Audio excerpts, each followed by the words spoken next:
Hi అండి. నమస్తే. మృత్యు కెరటం రెండవ భాగం. ఉన్నికృష్ణన్ క్లబ్ నుంచి వచ్చిన చాలాసేపటికొచ్చాడు చంద్రం. తనతో పాటు తెచ్చిన బ్యాగ్ ఉన్నికృష్ణన్కి ఇచ్చి చెప్పాడు, చమన్లాల్ బ్యాగ్. ఆశ్చర్యంతో చంద్రాన్ని పైనుంచి కిందకి ఒక మారు పరీక్షగా చూశాడు. ఎప్పట్లానే ఉన్నాడు. ఎక్కడా దెబ్బలు తగిలినట్లు లేదు. ఉన్నికృష్ణన్ కళ్లల్లో క్షణంపాటు సంతోషం మెరిసి మాయమైంది. చెట్టుకు నీరు పోసి పెంచి అది పుష్పించి కాయలు కాసిన తరువాత దాని వంక యజమాని చూసిన చూపులాంటి కల్తీ చూపు కాదు. ప్రయోజకుడైన కొడుకును చూసి తండ్రి మనసులో ఉప్పొంగిన పుత్రవాత్సల్యం తాలూకు నిర్మలమైన చూపు. వాళ్ళిద్దరూ ఒకరికొకరు తప్ప వారికెవ్వరూ లేరు. చమన్లాల్ కొడుకు వల్ల ఎటువంటి ప్రమాదము జరగలేదు కదా? మరోమారు చంద్రాన్ని పరీక్షగా చూసి అడిగాడు. లేదు, 1/2 లీటర్ పెట్రోలు, 2 రూపాయల ఖర్చు చెప్పాడు మామూలుగా మంచం మీద కూర్చుంటూ. 2 రూపాయలా? అవును, పిస్టల్ కొనడానికి అంటూ జేబులోంచి తీసి చూపించాడు. దీపావళి సీజన్లో పిల్లలు బాగా ఇష్టపడి కొనుక్కునే బొమ్మ పిస్టల్ అది. ఆనందంగా చూశాడు చంద్రం వంక. అది జీవితంలో గొప్ప విజయం సాధించిన తరువాత కలిగే ఆనందం వంటిది. చిరకాల వాంఛ తీరింది. 15 సంవత్సరాల నుంచి ఎదురు చూసిన చమన్లాల్ని దోచుకోవడానికి ఎటువంటి అవకాశమూ లభించలేదు. రాత్రి 2 గంటలైంది సరిగ్గా. పక్క మీద బాధగా కదిలాడు ఉన్నికృష్ణన్. గుండెలు చేత్తో బలంగా అదుముకున్నాడు. ఆయాసంతో ఛాతీ ఎగిరెగిరి పడుతోంది. శరీరం నిండా చెమట పట్టింది. చంద్రం బరువుగా పిలిచాడు. చిన్నా మరోమారి పిలిచాడు ఊపిరి బిగబట్టి. చప్పున లేచి కూర్చున్నాడు చంద్రం. గబగబా ఉన్నికృష్ణన్ మంచం వద్దకొచ్చాడు. ఏమిటి బాబా? అడిగాడు కంగారుగా. బాధగా కదిలాడు జవాబు చెప్పకుండా. క్షణంలో గ్రహించాడు పరిస్థితి. తలుపు తెరుచుకుని బయటికి పరిగెత్తాడు. సెంటర్లో వరుసగా నిలబెట్టి ఉన్నాయి ఆటోలు. డ్రైవర్లు వాటిలో పడుకుని ఉన్నారు. ఒక డ్రైవర్ని తట్టి లేపాడు. అతను విసుగ్గా లేచి ఏమిటి అడిగాడు చురుగ్గా. అర్జెంటుగా హాస్పిటల్కి వెళ్ళాలి చెప్పాడు ఆత్రుతగా. రాను అన్నాడు. అతని ఆత్రుతతో తనకు ఎంతమాత్రమూ సంబంధం లేనట్లు తిరిగి నిద్రపోవడానికి సీటు మీద ఒరిగాడు. ఆ డ్రైవర్ కాలర్ పట్టుకుని పైకి లేపి గుద్దాడు మెడ కింద. నిన్నటి బడలిక, రాత్రి తాగిన సారామత్తు వదిలిపోయింది. భయంగా చూశాడు చంద్రం వంక. ముందు ఆటో స్టార్ట్ చెయ్యి కటువుగా చెప్పాడు. కాదంటే చంపి పారేసేటంత ఉద్రేకంలో ఉన్నాడు చంద్రం. ఆ విషయం డ్రైవర్ గ్రహించాడు. మత్తు వదిలిపోవడంతో పరిస్థితి చప్పున అర్థమైంది. సీటు మీద పడుకోవడానికి పరిచిన టవల్ కూడా తీయకుండా ఆటో స్టార్ట్ చేశాడు. 1 గంట కాలం కాలగర్భంలో కలిసిపోయింది. బెడ్ మీద అచేతనంగా పడి ఉన్న శరీరం వంక నిర్వికారంగా చూశాడు చంద్రం. కళ్ళు మూసుకునున్నాయి. గత 10 సంవత్సరాలుగా తనను ఆప్యాయంగా చూసిన కళ్ళు మరి తెరుచుకోవు. ఆ చేతులు తనకి అన్నం తినిపించిన రోజులున్నాయి. వాటికి ఇప్పుడు చలనం లేదు. తనకి ఎవరూ లేకపోయినా కొండంత అండ ఉందని మురిసిపోయాడు. తను బాబా అంటూ చనువుగా పిలుచుకునే మనిషి మరి లేడు, ఇక రాడు. తనంత దురదృష్టవంతుడు ప్రపంచంలో మరొకడుండడు. అక్కడి నుంచి చకచక టాయిలెట్ రూంలోకి ప్రవేశించాడు. తలుపుకి బోల్టు బిగించి 2 చేతులతో ముఖం కప్పుకుని మోకాళ్ళ మీదకు జారిపోయి ఏడవడం ప్రారంభించాడు. మామూలుగా ఏడవడం కాదు. కొద్ది గంటల క్రితం నవ్వుతూ మాట్లాడిన తండ్రిలాంటి వాణ్ణి పోగొట్టుకుని ఇక ప్రపంచంలో తనకి ఎవ్వరూ లేరన్న నిరాశ మనసులో పేరుకుపోయి, తల్లిపోయిన దగ్గర నుంచి ఉన్నికృష్ణన్ సాహచర్యం వల్ల మనసులో దాక్కున్న దుఃఖం ఒక్కసారి పేగుని చీల్చి కట్టలు తెంచుకుని వచ్చిన ఏడుపు. టాయిలెట్ రూంలోని గాలి స్తంభించిపోయింది. శబ్దం బయటికి రాకుండా ఏడుస్తున్న అతన్ని నిశ్శబ్దం మౌనంగా పరికిస్తోంది. కొద్ది నిమిషాలు భారంగా గడిచాయి. ఆ స్థితి నుంచి చంద్రం తొందరగానే తేరుకున్నాడు. ముఖం కడుక్కుని కర్చీఫ్తో తుడుచుకున్నాడు. అద్దంలో మొహం చూసుకున్నాడు. కళ్ళు కొద్దిగా ఉబ్బి ఉన్నాయి. తలుపు తెరిచి బయటకు వచ్చి ఉన్నికృష్ణన్ బాడీ ఉన్న గదిలోకి ప్రవేశించాడు. అంతవరకు అక్కడే వేచి ఉన్న నర్స్ ఆ 20 సంవత్సరాల కుర్రవాడి వంక చూసి ఆశ్చర్యపోయింది. తన సర్వీస్లో చాలా చావుల్ని చూసింది. తమ మనిషి చచ్చిపోయాడంటే ఎవరూ నిగ్రహంగా నిలబడలేరు. కానీ ఆ కుర్రవాడిలో ఎక్కడా నిగ్రహం కోల్పోయిన చిహ్నాలు కనిపించలేదు. అతను మీకేమవుతాడు? అడిగింది కాస్త అనుమానంగా. ఉన్నికృష్ణన్ శరీరం వంక చూస్తున్న చంద్రం నెమ్మదిగా తల తిప్పి నర్సు వంక చూసి చెప్పాడు, చాలా. తిరిగి ఉన్నికృష్ణన్ శవం వైపు చూసి దానికి ఒక వాక్యం కలిపాడు, కన్న తండ్రి కంటే ఎక్కువ.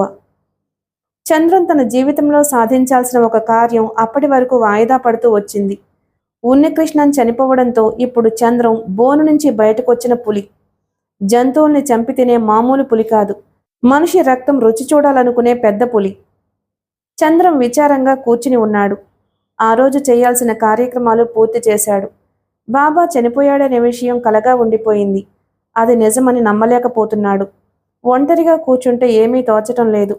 బాబా జ్ఞాపకాలు వెంటాడుతున్నాయి. ఒక్కరోజుకే జబ్బుపడిన మనిషిలా తయారయ్యాడు. ఊర్నికృష్ణన్కి చుట్టుపక్కల వాళ్లతో మంచి స్నేహ సంబంధాలున్నాయి. ఎవరూ పిలవకపోయినా శవదహనానికి చాలామంది వచ్చారు. చంద్రాన్ని ఓదార్చడానికి కొంతమంది ప్రయత్నించారు. అతను మాత్రం దుఃఖానికి అతీతంగా యంత్రంలా పనులు చేసుకుంటూ పోయాడు. మనసులో ఏదో వెలితి, జీవితంలో ఎప్పటికీ పూరించలేనిది.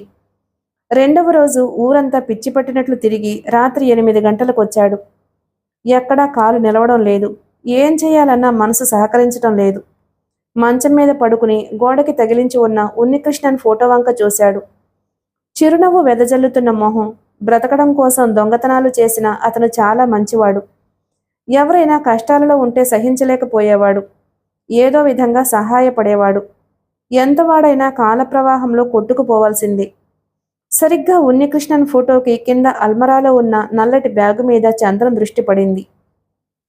వెంటనే ఉన్నికృష్ణన్ చెప్పిన మాటలు చెవుల్లో మారుమోగాయి.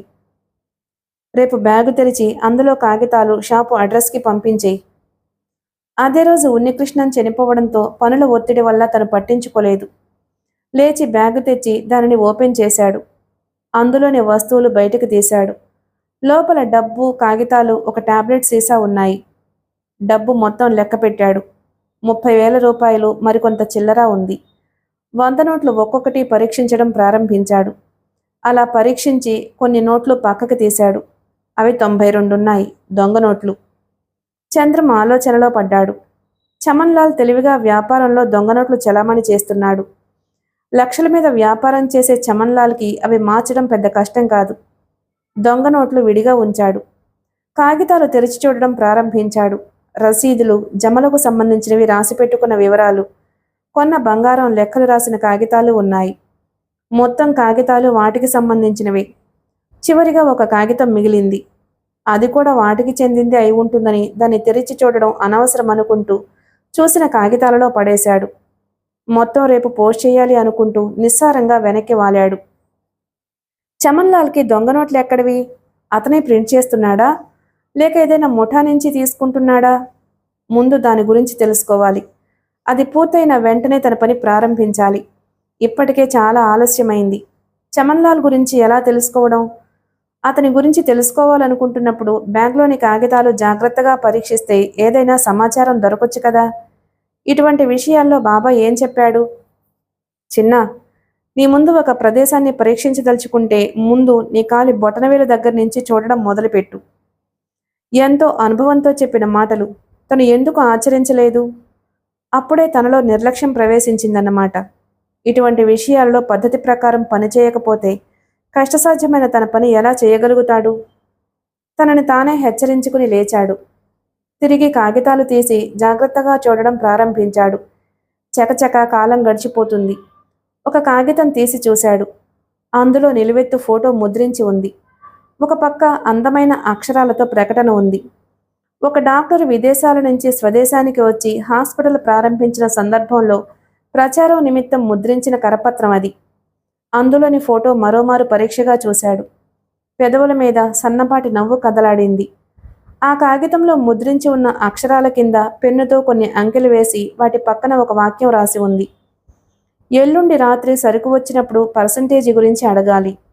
ఎల్లుండి అంటే జరిగిపోయిన రోజా? ఈ రోజా? మొన్న బ్యాగు దొంగిలించి తెచ్చాడు. ఆ లెక్కన ఈ రోజు కావాలి. లేకపోతే నిన్న కూడా కావచ్చు. అది పనికిరాని కాగితం కావడానికి వీల్లేదు. చమన్లాల్ వంటి వ్యాపారస్తుడు పనికిరాని కాగితం తన బ్యాగులో భద్రంగా ఉంచుకుంటాడా? దానికి చాలా ప్రాముఖ్యత ఉండి ఉండాలి. ఎల్లుండి సరుకు రావడం అంటే ఏ సరుకు? ఆలోచనలతో అరగంట గడిచింది. జరిగిపోయిన రోజైతే ప్రస్తుతం చేయగలిగిందేమీ లేదు. మొన్న బ్యాగు తెచ్చాడు గనక ఈరోజు కావడానికి అవకాశం ఎక్కువగా ఉంది. రాత్రి అంటే ఎన్ని గంటలకి? సామాన్యంగా 10 గంటల తరువాత చమన్లాల్ ఇంటికి వెళతాడు.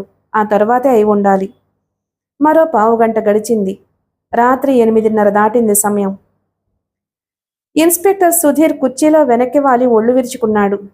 తెల్లవారితే డిఐజీ ఇన్స్పెక్షన్ ఉంది. ఒకచోట హత్య లేక దోపిడీ జరిగిన హడావిడి చూపించని డిపార్ట్మెంట్కి ఇన్స్పెక్షన్ అంటే నిద్ర ఉండదు. ఆ సమయంలో ఏమాత్రం తీరికుండదు. పై ఆఫీసర్ల పట్ల ప్రదర్శించే శ్రద్ధ, వినయం కర్తవ్యం మీద కనిపించదు. ఉదయం నుంచి కష్టపడితే స్టేషన్ పనులు అప్పటికి పూర్తయ్యాయి. మొత్తం రికార్డులు బీరువాలో అందంగా కనిపిస్తున్నాయి. స్టేషన్లో వస్తువులు ప్రత్యేక శ్రద్ధ తీసుకుని సర్దినట్టు నీటుగా ఉన్నాయి. స్టేషన్ని పరీక్షగా చూసి అనుకున్నాడు సుధీర్. ఇప్పుడు ఇంటికి వెళ్ళి యూనిఫామ్ తయారైందో లేదో చూసుకోవాలి. లేచి క్యాప్ అందుకుని చెప్పాడు, నేను గెస్ట్ హౌస్కి వెళ్ళి ఇంటికి వెళ్తాను. మొత్తం స్టాఫ్ని ఉదయం పెరేడ్కి రమ్మని చెప్పావా? చెప్పాను సార్. రైటర్ వినయంగా సమాధానం ఇచ్చాడు, కుర్చీ నుంచి లేచి నిలబడి. నేను 5 గంటలకల్లా స్టేషన్లో ఉంటాను చెప్పి అక్కడి నుంచి 4 అడుగులు వేశాడు. ఫోన్ రింగ్ అయింది. వెళుతున్న సుధీర్ వెనక్కి తిరిగి ఫోన్ వంక చూసి, అవసరమైతే తప్ప నా దగ్గరకు రాకు చెప్పి కదిలాడు. రైటర్ ఫోన్ అందుకున్నాడు. సుధీర్ మోటార్ సైకిల్ స్టాండ్ తీసి కిక్కు కొట్టాడు. స్టార్ట్ కాలేదు. సుడిగాలిలా పరిగెత్తుకొచ్చాడు రైటర్. సార్, డిఐజీ గారు లైన్లో ఉన్నారు చెప్పాడు కంగారుగా. అతని మొహానికి చెమట పట్టింది. ఆయాసంతో ఛాతీ ఎగిరెగిరి పడుతోంది. మనసులో భరించలేని విసుగు ప్రవేశించిన పళ్ల బిగువన అణుచుకుని చకచకా వచ్చి ఫోన్ అందుకున్నాడు. పోలీస్ డిపార్ట్మెంట్లో అదే గొప్పతనం. ఎంత విసుగు ఏర్పడినా అణిచిపెట్టుకుంటారు. అందుకే వాళ్లలో శాడిస్ట్ మెంటాలిటీ డెవలప్ అవుతుంది. ఇది వ్యక్తి తప్పు కాదు, వ్యవస్థది. నమస్తే ఇన్స్పెక్టర్ సుధీర్, అటు నుంచి వినిపించింది. రిసీవర్ మీద ఇన్స్పెక్టర్ పిడికిలి బిగుసుకుంది. మీరెవరు? అడిగాడు పళ్ళు కొరుకుతూ. సుధీర్ సూటిగా రైటర్ కళ్ళల్లోకి చూశాడు. ఫోన్లో మాట్లాడేది డిఐజీ కాదనేది నిర్వివాదాంశం. మామూలుగా పనిచేసే మెదడు ఆఫీసర్ పేరు చెబితే పనిచేయదు. దేశ పౌరుణ్ణి, ఈ ఊరి నివాసిని. ఏం కావాలి? కొద్దిసేపట్లో జరుగుతున్న నేరాన్ని మీరు అరికట్టాలి. చూడు మిస్టర్, నాకు అర్జెంటు పనుంది. 2 రోజులాగి ఫోన్ చెయ్యి. ఈరోజు రాత్రికి గోదావరి ఎక్స్ప్రెస్లో మీ డిఐజీ వస్తున్నారు. ఆయన కోసం నువ్వు బుక్ చేసిన గెస్ట్ హౌస్లో కర్టెన్లకి, బెడ్కి సెంటు రాశారా లేదా అనే విషయం పరీక్షించడానికి బయలుదేరావు. నిజానికి ఒక హత్యాస్థలాన్ని ఇంత జాగ్రత్తగా పరీక్షిస్తావా? ఆదిరిపడ్డాడు ఇన్స్పెక్టర్. ఇప్పుడు తను గెస్ట్ హౌస్కి వెళ్తున్నట్లు అతనికి ఎలా తెలిసింది? షడప్. ఘర్షణ పెంచడం నా ఉద్దేశం కాదు అంటూ ఇంకా ఏదో చెప్పబోయాడు అటు నుంచి మాట్లాడుతున్న వ్యక్తి. ఫోన్ పెట్టేయడం అంత మంచి పని మరొకటి లేదనే ఆలోచన సరిగ్గా అప్పుడే సుధీర్ బుర్రలో ప్రవేశించింది. ఫోన్ పెట్టేయాలనుకుంటే పెట్టేయి. ఒక విషయం మాత్రం గుర్తుంచుకో, నేను తలుచుకుంటే ఈ రాత్రి పోలీస్ డిపార్ట్మెంట్కి నిద్ర లేకుండా చేస్తాను. తాపీగా వినిపించింది. అవతల వ్యక్తి గురించి అంచనా వేయలేనంత తెలివి తక్కువవాడు కాడు సుధీర్. ఆ వ్యక్తి కంఠంలో ధ్వనిస్తున్న ఆత్మవిశ్వాసం గుర్తించాడు. అందుకే ఫోన్ కట్ చేయలేకపోయాడు. ఈరోజు రాత్రి 10 గంటలకు నీ బలగంతో ఫోన్ దగ్గర ఎదురు చూడు. ఒక దొంగ నోట్ల ముఠా గురించి సమాచారం చెబుతాను. డిస్కనెక్ట్ అయింది ఫోను.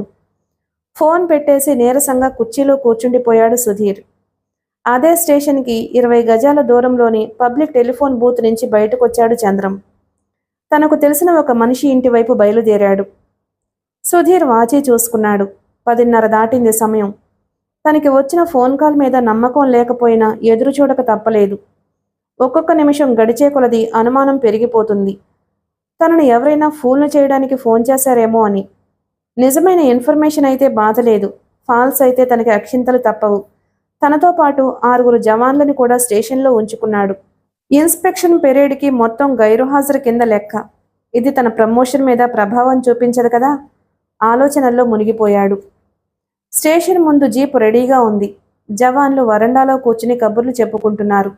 వాళ్లకు మాత్రం దిగులుగా ఉంది. తెల్లవారుజామున పెరేడ్కి రమ్మంటారేమో అని. ఇన్స్పెక్టర్ అసహనంగా కుర్చీలో కదిలి సిగరెట్ వెలిగించుకున్నాడు. మొదట దమ్ము పీల్చబోతున్నాడు. ట్రింగ్ ట్రింగ్. Inspector Sudheer here. రిసీవర్ అందుకుని సిగరెట్ తీసి యాష్ట్రే మీద పెట్టి చెప్పాడు.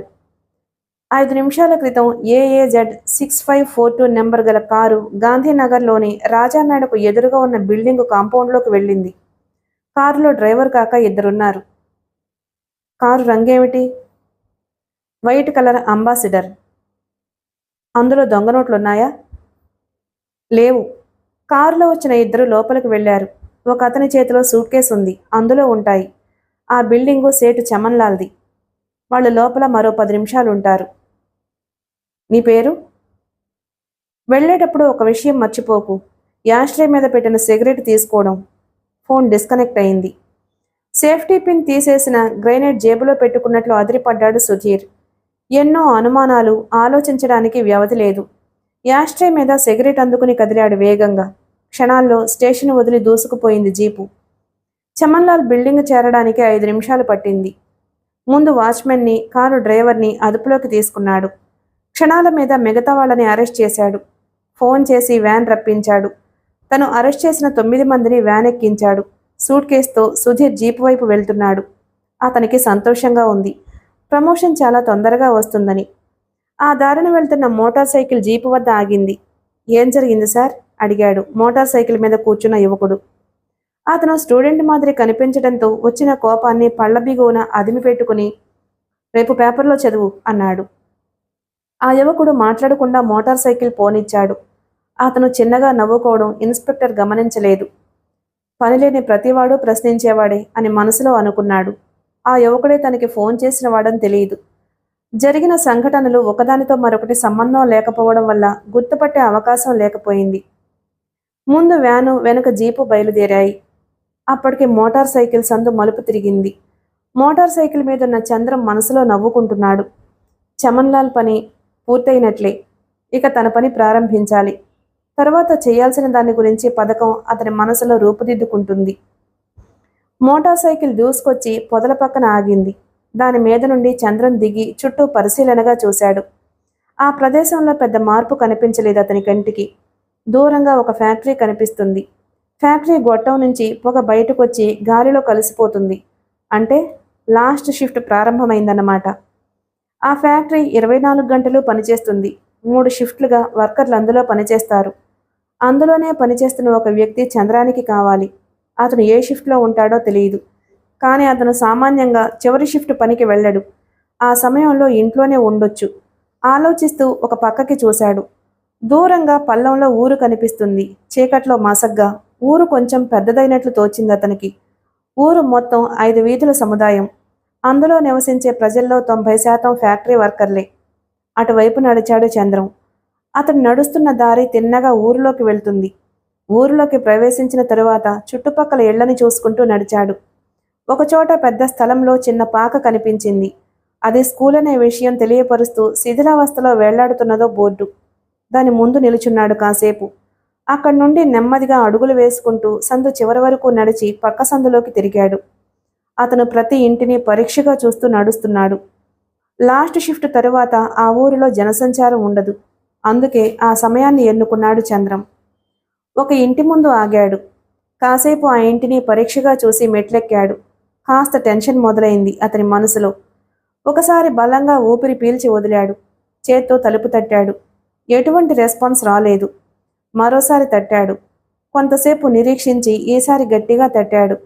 ఎవరు అంటూ వినిపించిందో పురుష కంఠం లోపల నుంచి.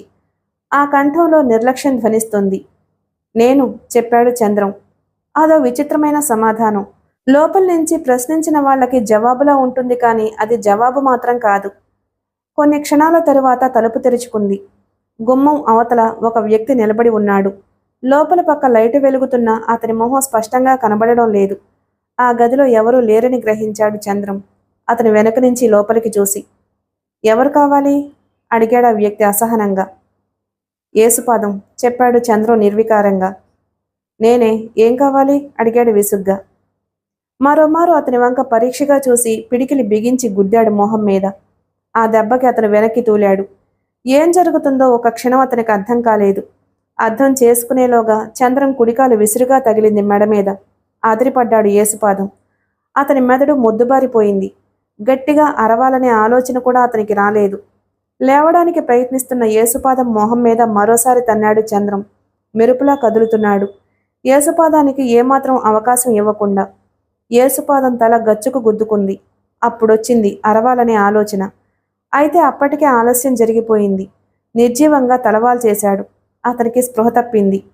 ఏసుపాదానికి భార్య లేదు. అతని 2 పిల్లలు విదేశాల్లో చదువుతున్నారు. ఫ్యాక్టరీ కార్మికుల యూనియన్కి అతను నాయకుడు. ఆ పదవిలో అతను బాగా సంపాదించాడు. అందుకే మిగతా కార్మికుల కంటే మంచి ఇల్లు కట్టుకోగలిగాడు. అప్పుడప్పుడు ఆడవాళ్లను తెచ్చుకుని శారీరక అవసరాలు తీర్చుకుంటూ ఉంటాడు. వంట మనిషి 2 పూటలకి కలిపి ఒకేసారి వండిపెట్టి వెళ్ళిపోతుంది. అందుకే అతని ఇంట్లో మనుషులు లేరు. యేసుపాదాన్ని భుజానికి ఎత్తుకుని తీసుకువెళ్లి గదిలో మంచం మీద పడేశాడు.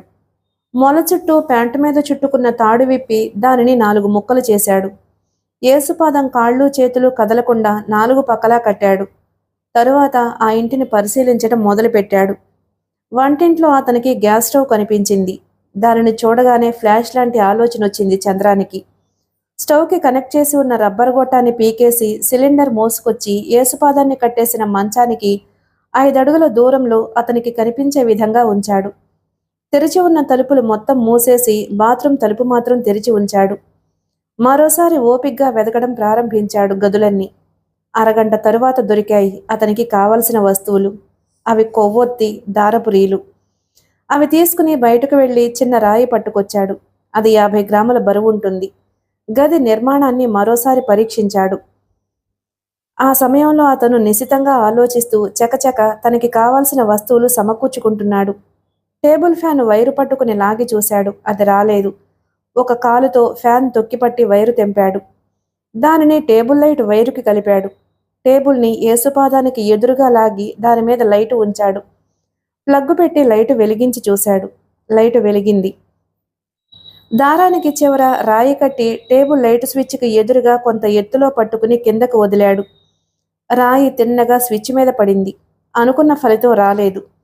రాయిని కాస్త పక్కకి జరిపి మరోమారు వదిలాడు.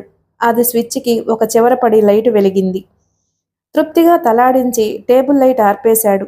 ఈసారి రాయిని లైటు మీద నుంచి వేలాడేటట్టు పట్టుకుని కొంత దూరం దారం పట్టుకుని వెళ్ళి అక్కడ నిలబడి దారాన్ని వదిలాడు. రాయి పడి స్విచ్ ఆన్ అయ్యి మళ్ళీ లైటు వెలిగింది. లైట్ ఆర్పి రాయి అదే పద్ధతిలో ఉండే విధంగా జాగ్రత్త పడుతూ దారం తీసుకుని బాత్రూం దగ్గరకు వెళ్ళి దారాన్ని తలుపు మీద నుంచి బాత్రూంలోకి తీసుకువెళ్ళాడు. దారాన్ని కొవ్వొత్తికి ముడివేసి దానిని వెలిగించి బాత్రూంలో బకెట్ మీద నిలబెట్టాడు. దారం కదలకుండా తలుపు మూసి బెడ్ లైట్ దగ్గరకు వచ్చి ఆ ఏర్పాటుని పరీక్షించి చూసుకున్నాడు. యేసుపాదం దగ్గరకొచ్చి అతని మొహం మీద నీరు చల్లాడు. కళ్ళు తెరిచిన వెంటనే గింజుకున్నాడు అతను. తను కదల్లేనని గ్రహించి భయంగా చంద్రం వంక చూశాడు. ఎవరు నువ్వు? అడిగాడు వణుకుతున్న కంఠంతో. నీ పాలిట మృత్యువుని. నా తండ్రి అసంపూర్తిగా వదిలిపెట్టిన కార్యాన్ని పూర్తి చేయడానికి వచ్చాను చెప్పాడు యేసుపాదం మొహంలోకి చూస్తూ. అప్పుడు చంద్రం కళ్ళు కోపంతో ఎరుపు రంగు పులుముకున్నాయి. చెమట పట్టిన అతని మొహం కందిపోయి మృత్యువులా కనిపిస్తున్నాడు. నీకేమన్యాయం చేశాను? నన్ను వదిలిపెట్టు. ఒక మనిషిని క్రూరంగా చంపడానికి వెనకాడని మీలాంటి మృగాలకి మీ వెనక ఒక తరం ఉందనే విషయం గుర్తుండదురా? ఈ దీపం మీద నుంచి వేలాడుతున్న రాయిని చూడు. అదే నీ ప్రాణం. దాని మీదే ఆధారపడి ఉంది నీ బ్రతుకు. నేను ఇక్కడి నుంచి వెళ్లే ముందు గ్యాస్ ఓపెన్ చేస్తాను. కొన్ని నిమిషాల్లో గదంతా గ్యాస్తో నిండిపోతుంది. సరిగ్గా 10 నిమిషాలకి కొవ్వొత్తి అరంగుళం కాలుతుంది. బాత్రూంలో వెలుగుతున్న కొవ్వొత్తికి కట్టిన దారం కాలి తెగిపోతుంది. అప్పుడు ఆ రాయి తిన్నగా స్విచ్ మీద పడుతుంది. లైట్ వెలిగి ఒక్కసారి గది పేలిపోతుంది. పాపాలతో నువ్వు పెంచుకున్న నీ భవిష్యత్తు గాలిలో కలిసిపోతుంది. నీ శరీరం ముక్కలు ముక్కలుగా విడిపోయి పొద్దుట కుక్కలకి ఆహారంగా మారుతుంది చెప్పాడు కటువుగా. వద్దు వద్దు, నన్ను వదిలే. నీకు ఆజన్మంతో రుణపడి ఉంటాను వణికిపోతూ చెప్పాడు. అప్పటికే అతని శరీరం స్నానం చేసినట్లు చెమటతో తడిసిపోయింది. ఒక మనిషిని నడి రోడ్డు మీద నలుగురు పట్టుకుని ఉండగా వికటంగా నవ్వుతూ కత్తితో పొట్టలో పొడిచినప్పుడు నీకు కలగలేదురా బాధ? ఒక్కసారిగా అరవడానికి నోరు తెరిచాడు యేసుపాదం. చటుక్కున కదిలి అతని నోటికి అడ్డంగా తన చెయ్యుంచాడు చంద్రం. యేసుపాదం పళ్ళు చేతిలోకి బలంగా దిగాయి. అతను కసిగా కొరికాడు. దాన్ని గురించి పట్టించుకోకుండా దుప్పటిలాగి కొంత భాగం నోటిలో కుక్కుతూ చెయ్యి వెనక్కి లాక్కున్నాడు. పళ్ళు దిగి మాంసం తప్పుకుని ఎముక కనిపిస్తోంది తెల్లగా బయటికి. ఆ తెల్లటి భాగాన్ని రక్తం ఆక్రమించుకుంటోంది. గది తలుపు తెరిచి మరోసారి గదిని పరీక్షించి ఆ గదిలోని లైట్ ఆర్పేశాడు. హాలులో వెలుగుతున్న దీపకాంతి తలుపు తెరిచి ఉండడం వల్ల ఈ గదిలో పడుతుంది. సిలిండర్ దగ్గరకొచ్చి దాన్ని ఆన్లో ఉంచాడు. రెగ్యులేటర్ హోల్ నుంచి ఉస్సుమనే శబ్దంతో గ్యాస్ బయటికి రావడం ప్రారంభించింది. నిన్ను చంపడం చాలా తేలిక యేసుపాదం. చావుని భరించడం కూడా తేలికే. కానీ చావు కోసం గ్యాస్ నిండిన గదిలో 10 నిమిషాలు గడపడమే కష్టం.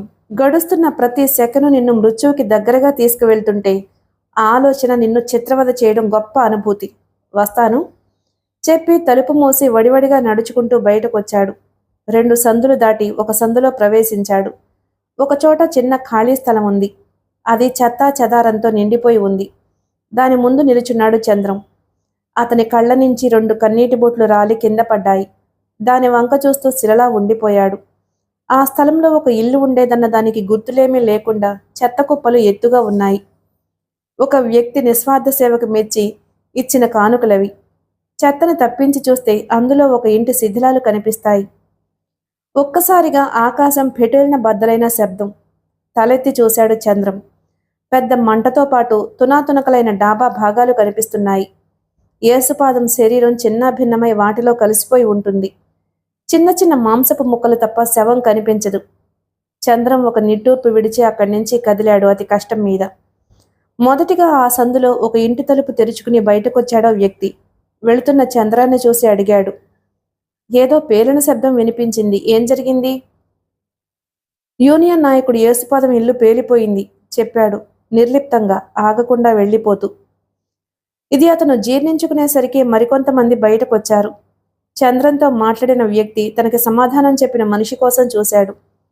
అప్పటికే చంద్రం దూరంగా చీకట్లో కలిసిపోయాడు. డాక్టర్ జీవన్ ప్రకాష్, 40 సంవత్సరాల వయసుంటుంది. 6 అడుగుల ఎత్తుతో ఎర్రగా ఉంటాడు. విశాలమైన నుదురు, విజ్ఞానంతో తీక్షణంగా కనిపించే కళ్ళు, వాటి వెనక డబ్బు సంపాదించాలనే కాంక్ష కనిపిస్తుంది. అతను 4 నెలల క్రితం విదేశాలలో డిగ్రీ తీసుకుని ఇండియా వచ్చాడు. జిల్లా మొత్తంలో అతనికి సాటిరాగల డాక్టర్ లేడు. అతని కన్సల్టింగ్ ఫీజు సామాన్య మానవుడికి అందుబాటులో ఉండదు. నెలకి 5 అంకెల సంపాదన గల వాళ్ళు మాత్రం అతని దగ్గరకు వస్తారు. డాక్టర్ జీవన్ ప్రకాష్ ఒక అధునాతనమైన హాస్పిటల్ కట్టించాడు. మామూలు ప్రజలకి ఊహలో కూడా ప్రవేశం దొరకని హాస్పిటల్ అది. మొత్తం హాస్పిటల్ ఎయిర్ కండిషన్డ్ చేయించబడింది. విదేశాల నుంచి దిగుమతి చేసుకున్న పరికరాలతో హాస్పిటల్ తీర్చిదిద్దాడు. విశాలమైన స్థలంలో నిర్మించబడిందా హాస్పిటల్. దాని చుట్టూ ఎత్తైన కాంపౌండ్ వాల్ కట్టి ఉంది. అందులో laboratory, X-ray clinic, medical shop ఉన్నాయి. వచ్చిన పేషెంట్లు బయటకు వెళ్లవలసిన అవసరం లేదు. ఆ హాస్పిటల్ని జాగ్రత్తగా పరీక్షిస్తే ఒక వ్యాపారస్తుడికి ఉండవచ్చిన తెలివితేటలు డాక్టర్ జీవన్ ప్రకాష్కి ఉన్నాయని అర్థమవుతుంది. అతను డబ్బు ఖర్చు పెట్టి చదువుకున్నాడు. డబ్బు సంపాదించడం అతని లక్ష్యం. సరిగ్గా 9 గంటలకి డాక్టర్ జీవన్ ప్రకాష్ హాస్పిటల్కి వచ్చాడు. అతన్ని చూసి ఒకరిద్దరు పేషెంట్లు సోఫాల్లోంచి లేచి నమస్కారం చేశారు. తల ఊపుతూ తన రూంలోకి వెళ్ళిపోయాడు. సోఫాలో కూర్చున్న చంద్రం తన చేతిలోని టోకెన్ వంక చూశాడు. అంతకు ముందే కన్సల్టింగ్ ఫీజు చెల్లించి దాన్ని తీసుకున్నాడు. Token number 3. ముందు ఇద్దరిని చూసిన తర్వాత తనని చూస్తాడు. లేచి బయటికి నడిచాడు. అలా వెళుతున్నప్పుడు కాలింగ్ బెల్ మోగడం, మొదటి పేషెంట్ లోపలికి వెళ్లడం గమనించాడు. ఒక్క పేషెంట్ మాత్రమే ఉన్నాడు. చంద్రం తొందరగా బయటకొచ్చాడు. పబ్లిక్ టెలిఫోన్ బూత్కు వెళ్లి ఒక నెంబరు తిప్పాడు. అవతల ఫోన్ తీసిన శబ్దం విని చెప్పాడు. డాక్టర్ జీవన్ ప్రకాష్? ఎస్, వినిపించింది. 5 నిమిషాల్లో నువ్వు చావబోతున్నావు. ఎవరు నువ్వు? నీకోసమే కాచుకున్న మృత్యువుని. What nonsense you are talking? సెన్స్తో చెబుతున్నాను డాక్టర్. కొద్ది నిమిషాలు మాత్రమే నువ్వు బ్రతికుంటావు చెప్పి ఫోన్ పెట్టేసి హాస్పిటల్ వైపు నడిచాడు చంద్రం. డాక్టర్ ప్రకాష్ ఒక నెంబర్ తిప్పి హలో అన్నాడు. స్టేషన్ సబ్ ఇన్స్పెక్టర్ని మాట్లాడుతున్నాను. నేను డాక్టర్ జీవన్ ప్రకాష్ని. ఒకసారి అర్జెంటుగా హాస్పిటల్కి రాగలరా? తప్పకుండా. వెంటనే బయలుదేరాలి చెప్పాడు. స్టేషన్లో ఎస్ఐ ఫోన్ పెట్టేసి రైటర్, మోటార్ సైకిల్ వచ్చిందా అడిగాడు. అంతకుముందు పెట్రోల్ కోసం పంపించాడు మోటార్ సైకిల్ని. దానిని తీసుకువెళ్లిన కానిస్టేబుల్ ఒక హోటల్ ముందు బండి ఆపి లోపలికి వెళ్లి టిఫిన్ తింటున్నాడు. అదే సమయానికి చంద్రం వచ్చి సోఫాలో కూర్చున్నాడు. అతని మొహం భావరహితంగా ఉంది. మరోసారి కాలింగ్ బెల్ మోగింది. 2వ పేషెంట్ లోపలికి వెళ్ళాడు. మొదటి పేషెంట్ మెడికల్ షాప్ వైపు నడిచాడు. డాక్టర్ విదేశాల నుంచి వచ్చినందువల్ల కాబోలు డిసిప్లిన్ మెయింటైన్ చేస్తాడు. అతని అనుమతి లేకుండా ఎవ్వరూ లోపలికి ప్రవేశించకూడదు.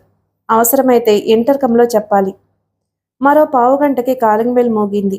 చంద్రం లోపలికి ప్రవేశించాడు. డాక్టర్ చిరునవ్వుతో చెప్పాడు, కూర్చోండి. చంద్రం కూర్చుని గత కొద్ది రోజులుగా కడుపులో నొప్పొస్తోంది చెప్పాడు. పేరు వయసు కనుక్కుని చీటీ మీద రాశాడు. భోజనం చేసిన తరువాత ముందా? పరీక్షగా చూస్తూ అడిగాడు. అన్ని వేళలా ఉంటుంది, ఇప్పుడు కూడా. షర్టు తీసేసి బల్ల మీద పడుకోండి చెప్పి ఎగ్జామ్ రూమ్ వంక చూపించాడు. చంద్రం లోపలికి వెళ్ళి షర్టు విప్పాడు. 1 నిమిషం తరువాత డాక్టర్ లోపలికి ప్రవేశించి తలుపు మూశాడు. డాక్టర్ మొహం వంక నిదానంగా చూసి, మీకు విశాలి గుర్తుందా? అడిగాడు చంద్రం. ఏ విశాలి? అడిగాడు బల్ల దగ్గరకు వెళుతూ. జీవితంలో జరిగిన ముఖ్య సంఘటనల్ని గుర్తుపెట్టుకోవాలి డాక్టర్. గిరుక్కున వెనక్కి తిరిగాడు. ఎదురుగా 4 అడుగుల దూరంలో నిల్చున్న వ్యక్తి కళ్ళ వంక పరీక్షగా చూశాడు. ఆ కళ్ళల్లో ఎటువంటి భావమూ కనిపించకపోయినా, ఎన్ని అవాంతరాలు వచ్చినా తను చేయదలుచుకున్న పనిని చేయగలను అన్న ధీమా కనిపిస్తోంది. డాక్టర్ మనసు ప్రమాదాన్ని పసిగట్టింది. అతని చెయ్యి తొందరగా కాలింగ్ బటన్ వైపు కదిలింది. చంద్రం చురుగ్గా కదిలి పిడికిలి బిగించి గుద్దాడు దవడ మీద. అటువంటి అవసరం కోసమే గత 10 సంవత్సరాలుగా ప్రాక్టీస్ చేసిన దెబ్బ. డాక్టర్ జీవన్ ప్రకాష్ గోడకి గుద్దుకుని కింద పడ్డాడు. 1 అడుగు ముందుకు వేసి లేవబోతున్న డాక్టర్ మెడ కింద తన్నాడు కుడికాలితో. మరోసారి గుద్దుకున్నాడు గోడకి. అటువంటి దెబ్బలు అలవాటు లేకపోవడం వల్ల కళ్ళు బైర్లు కమ్మాయి. చంద్రం తన నడుం చుట్టూ చుట్టుకున్న వైరుని బయటకు తీసి డాక్టర్ దగ్గరకు నడిచాడు. ఆ వైరు డాక్టర్ మెడకి తగిలించి 2 చేతులతో బిగించాడు. డాక్టర్ తన చేతులతో వైరు పట్టుకుని విడిపించుకోవాలని గట్టిగా లాగాడు. చంద్రం చేతులు 1 అంగుళం కూడా కదల్లేదు. ఊపిరాడక డాక్టర్ నోరు తెరిచాడు. అతని శరీరం గింజుకుంటుంది. క్రమేపీ అతని శరీరంలో చలనం ఆగిపోయింది. మెడ నుంచి వైరు తెప్పించి తిరిగి మొలకి చుట్టుకున్నాడు. షర్ట్ అందుకుని తొడుక్కున్నాడు. కన్సల్టింగ్ రూంలోకి వచ్చి టేబుల్ మీద ఉన్న డాక్టర్ డైరీని తీసుకున్నాడు. 2 క్షణాలు గదిని పరిశీలించి మరోవైపు కనిపించిన తలుపు చూసి అటు నడిచాడు. చంద్రం వార్డులోకి ప్రవేశించి అక్కడి నుంచి కన్సల్టింగ్ రూమ్ ముందు నుంచి నడుస్తూ అక్కడ కనిపించిన దృశ్యం చూసి 1 క్షణం ఆశ్చర్యపోయాడు. కన్సల్టింగ్ రూమ్ ముందు యూనిఫామ్లో ఉన్న ఒక ఎస్ఐ వార్డు బాయ్తో మాట్లాడుతున్నాడు. పేషెంట్ని చూస్తున్నారు. అది అయిన వెంటనే చెబుతాను, మీరు అంతవరకు కూర్చోండి చెప్పాడు వార్డు బాయ్. ఎస్ఐ సోఫాలో కూర్చున్నాడు. చంద్రం తల వంచుకుని సీరియస్గా ఎస్ఐ ముందు నుంచి బయటకు వచ్చాడు. అతన్ని సబ్ ఇన్స్పెక్టర్ గాని వార్డు బాయ్ గాని గమనించలేదు. చంద్రం చకచకా నడుచుకుంటూ హాస్పిటల్కి కొద్ది దూరంలోని సందులోకి తిరిగి అక్కడ నిలబెట్టి ఉన్న మోటార్ సైకిల్ స్టార్ట్ చేసి వాచి చూసుకున్నాడు. ట్రైన్ కదలడానికి 3 నిమిషాలు మాత్రమే ఉందని మనసులో అనుకుని వేగంగా పోనిచ్చాడు. రైల్వే స్టేషన్ చేరడానికి 2 నిమిషాలు పట్టింది. పార్కింగ్ ప్లేస్లో మోటార్ సైకిల్ ఉంచి కౌంటర్లో టికెట్ తీసుకుని కూత పెట్టి నెమ్మదిగా కదిలిన ట్రైన్ ఎక్కి కూర్చున్నాడు. ఒక వ్యక్తి పార్కింగ్ ప్లేస్కి వచ్చి జేబులోంచి కీ తీసి చంద్రం వదిలిన మోటార్ సైకిల్ స్టార్ట్ చేశాడు. ట్రైన్ వేగం పుంజుకుంది. మోటార్ సైకిల్ బయలుదేరింది. అన్నీ చంద్రం అనుకున్నట్లుగానే జరిగాయి. ఒక్కటే తేడా, ఊహించని విధంగా ఎస్ఐ ప్రవేశించడం. మిగిలిన కథ తరువాయి భాగంలో విందాం. Please like and subscribe my channel. Thank you.